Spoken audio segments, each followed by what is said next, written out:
Here's something that will completely reframe the way you think about your body.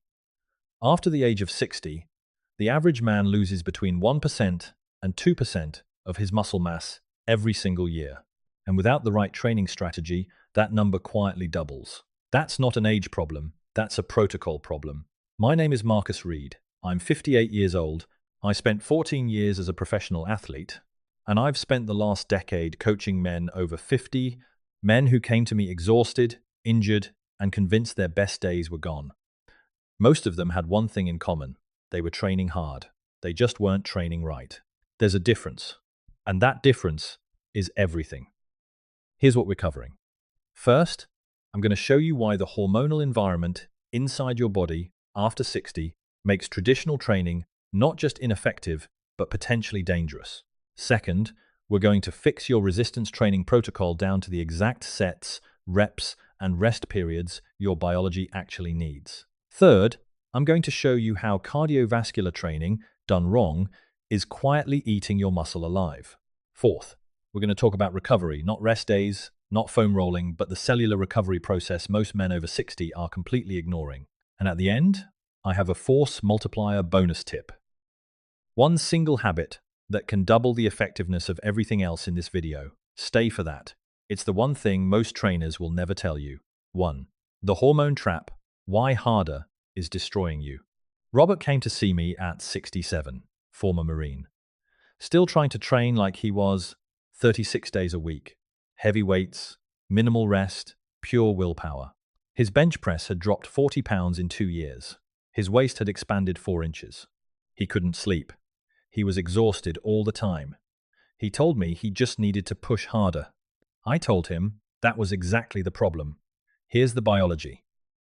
When you're in your 30s, your body rebounds from intense training because your anabolic hormones, testosterone, growth hormone, IGF-1, are high enough to outpace the damage. Training hard triggers a stress response.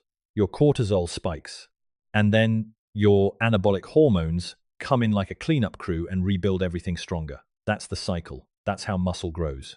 After 60, that cleanup crew is running on a skeleton staff. Testosterone levels in men drop roughly 1% per year starting in their 30s. Growth hormone secretion falls even faster. So, when you spike cortisol with high-volume, high-intensity training, you create the damage, but the rebuild signal never arrives with the same force. You're digging a hole, and the fill truck keeps showing up half empty.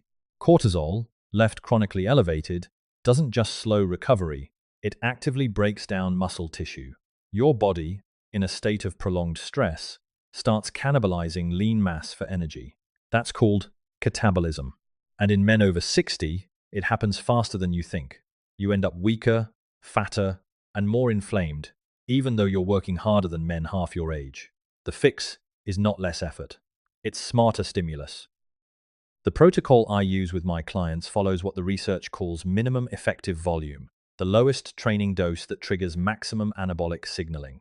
For men over 60, that's typically 10-15 sets per muscle group per week, broken into 3 sessions, not 6, 3.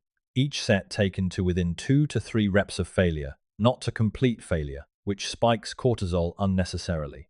Rest periods between sets, 90 to 120 seconds minimum. That rest isn't laziness. It's the anabolic window refilling between efforts. Robert dropped his training frequency. He stopped chasing soreness as a success metric. Within 12 weeks, his strength numbers were climbing again for the first time in 2 years. But strength training alone won't save you if you're making the cardiovascular mistake I see in almost every man over 60 who walks through my door. 2. The cardio paradox. When heart health becomes muscle theft, let me introduce you to Dennis. 63 years old. Retirement, more free time, so he started running 5 days a week. He lost 15 pounds in 6 months. He felt proud of that. Then I showed him a DEXA scan. Of that 15 pounds, nearly 8 were lean muscle. He hadn't lost weight, he'd lost himself. This is the cardio paradox. Steady-state cardio, running, cycling, or walking at a constant moderate pace for 45 minutes or more, activates a protein pathway called AMPK. Think of AMPK as your body's fuel conservation alarm system. When it fires, it tells your cells to prioritize endurance efficiency. That sounds good. The problem is, AMPK directly suppresses mTOR, the master anabolic switch responsible for muscle protein synthesis. Running long distances after 60 is like pressing the gas and the brake at the same time. You're working hard and going nowhere in terms of muscle preservation. That doesn't mean stop doing cardio. Your cardiovascular system is the engine of your longevity. But the type of cardio matters enormously. The research points to two cardio strategies that don't cannibalize muscle. Zone 2. Training at low intensity below 70% of your max heart rate.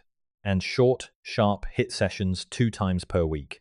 Zone 2 actually improves mitochondrial density, which I'll explain in a moment. And HIIT, done correctly, triggers growth hormone release. The opposite of what long, steady-state cardio does to your body. The protocol? 2 zone, 2 sessions per week, 30 to 40 minutes, conversational pace, 2 HIIT sessions not on the same day as heavy lifting, consisting of 6 to 8 intervals of 20 seconds of hard effort, followed by 40 seconds of recovery. Total workout time, under 20 minutes. That's it. Enough to protect your heart and preserve your muscles simultaneously. Now, let's talk about the cellular machinery underneath all of this. Because without fixing this next piece, nothing else will work the way it should. Number 3. The mitochondria problem, your aging power plants. Let me introduce you to George. George was 71. He'd done everything right on paper, decent diet, some resistance training, a daily walk. But he was always tired. Not depressed tired. Cellular tired. The kind of exhaustion that sleep doesn't fix. He described it as running on old batteries. That description was more scientifically accurate than he realized. Mitochondria are the power plants of your cells. They take oxygen and nutrients and convert them into ATP, the actual energy currency your muscles run on. In your 20S and 30S, your cells are packed with healthy, efficient mitochondria. By your 60S, without deliberate intervention, mitochondrial density has declined significantly, and many of those remaining are damaged, producing energy inefficiently and releasing toxic byproducts called reactive oxygen species. The result is exactly what George described. You eat enough, you sleep enough, but the energy conversion process itself is broken. You're putting good fuel into an engine with corroded pistons. The fix requires 2 simultaneous actions. First, Zone 2 cardio, which I already mentioned, but here's why it specifically matters for mitochondria. Low-intensity, sustained effort triggers a process called mitochondrial biogenesis, where your body actually grows new mitochondria. Think of it as building new power plants, rather than just repairing old ones. The key activator is a protein called PGC1 alpha, and sustained aerobic work is its most reliable trigger. Second, resistance training at the correct intensity directly upregulates what's called the NRF2 pathway, your body's internal antioxidant defense system. This pathway clears damaged mitochondria and signals the body to replace them with functional ones. You don't just build muscle in the weight room, you rebuild your cellular energy infrastructure. For George, we added Zone 2 walking 3 days a week, and structured his resistance training around compound movements, squats, hip hinges, rows, and presses. Within 2 months, his energy levels had transformed. He told me it was the first time in 5 years he'd woken up feeling rested. He hadn't changed how long he slept. He'd changed how efficiently his cells were producing energy while he was awake. There's one more chapter that almost nobody talks about, and it's the one that determines whether everything else actually sticks. 4. The myostatin break, the hidden hormone keeping you weak. Phil, 64, came to me after 2 years of consistent training with almost 0 results. Solid effort, real commitment, but his muscle simply wasn't responding.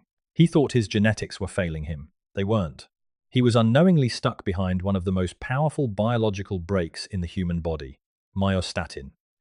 Myostatin is a protein your body produces specifically to limit muscle growth.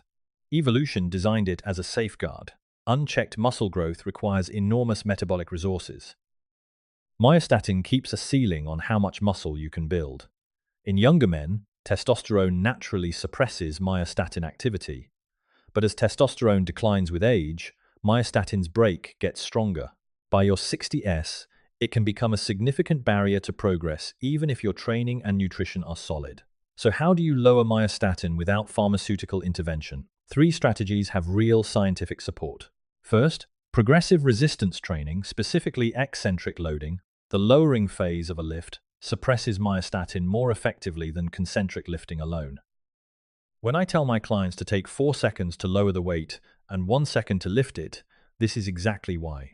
Second, adequate dietary leucine found naturally in eggs, beef, fish, and dairy activates the mTOR pathway, which acts as a direct counterbalance to myostatin signaling. Aim for at least 2.5 to 3 grams of leucine per meal, 3 times a day. Third, reducing chronic inflammation through sleep, stress management, and anti-inflammatory whole foods lowers the inflammatory cytokines that potentiate myostatin activity. For Phil, we shifted his lifting tempo, cleaned up his protein timing, and added a consistent sleep protocol. His results didn't change overnight. But at the 8-week mark, something unlocked. The muscle started responding again. He didn't have bad genetics. He had a solvable biological problem. I want to pause right here and ask you something specific. Drop it in the comments below. When you train right now, what's the biggest wall you keep hitting? Is it recovery that's failing you? Strength that's plateaued? Energy that won't cooperate? Or is it something else entirely? Tell me specifically. Because the men in this community who share their real struggles are the ones I can actually help, and honestly, your answer might shape the next video I make. Here's the tip I promised. This is the one that makes everything else compound. And it has nothing to do with training. Sleep is your anabolic amplifier, not a rest period, not recovery time. An active biological process during which 70% of your daily growth hormone release occurs. When you cut sleep below 7 hours, growth hormone secretion plummets, cortisol stays chronically elevated, and testosterone suppression accelerates. Every single protocol we talked about today, the resistance training, the zone 2 cardio, the leucine timing, the mitochondrial rebuilding, all of it depends on deep sleep to convert stimulus into adaptation. The one habit change: set a non-negotiable sleep window. In bed, lights off, screens out, by 10:30 p.m. Not because I'm old-fashioned, because the most important window of growth hormone secretion happens in your first 2 cycles of deep sleep, and those cycles align with your natural circadian rhythm, which peaks in the hours before midnight. You cannot time your way out of this with supplements or naps. The biological clock is fixed. You either align with it or you work against it. Men who implement this one change, just the consistent sleep window, report measurable improvements in strength, body composition, and energy levels within 3 weeks. Not because they trained differently, because they finally let their training work. If you made it here, you're already in a different category. Most men 60 plus are still running the same program they used at 35, wondering why their body isn't responding the same way. You now understand the hormonal architecture behind the problem. You understand that training harder isn't the answer. Training in alignment with your biology is. That's not a small distinction. That's the entire game. You're not declining. You're operating with different biological parameters. And once you understand those parameters, you can work with them in ways that most men never figure out. The research is clear. Muscle is buildable at 60, 70, even 80. Mitochondria are the regenerable. Myostatin is suppressible. The body you want is not behind you.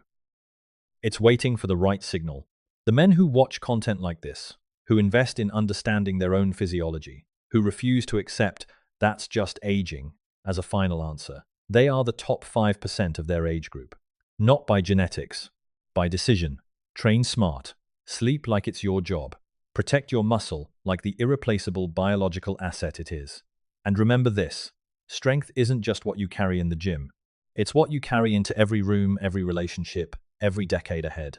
I'll see you in the next one. Keep building.